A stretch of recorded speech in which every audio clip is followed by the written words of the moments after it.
We often hear about Jesus being this meek and mild, sweet, everything is love, everything is peace kind of person.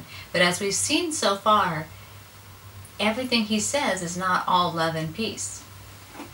Right now we're going to read about a very interesting event in Jesus' life. This is when he goes to the temple.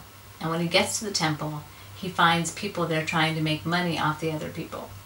It used to be, based on the laws in the Old Testament, that when you were going to sacrifice, you had to choose a certain type of animal. It had to be one without any blemishes. It couldn't be one with a short leg or a broken foot or anything like that. It couldn't have scars on it. It had to be a blemish-free lamb or, other animal, whatever animal it calls for. Well, people started exploiting the fact that people needed that, and these people were selling at the temple. That would be like walking into church on a Sunday, and before you could go into church, people saying, well, you have to wear a certain kind of clothing, and we have that clothing for sale here. Yes, you could buy that shirt at Walmart for $5, but since you need it right now, we have it here today, it's $15. So Jesus gets pretty upset.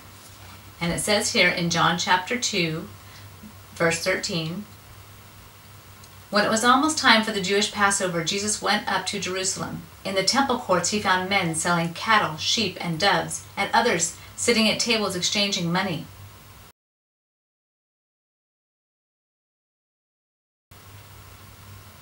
So he made a whip out of cords and drove all from the temple area, both the sheep and the cattle. He scattered the coins of the money changers and overturned their tables.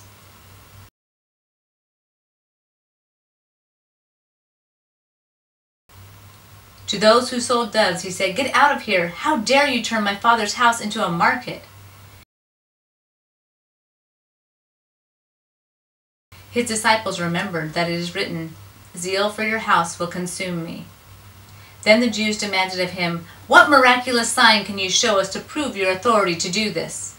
Jesus answered them, "Destroy this temple, and I will raise it again in 3 days." The Jews replied, "But it has taken 40 years to build this temple, and are you going to raise it in 3 days?" But the temple he had spoken of was his body.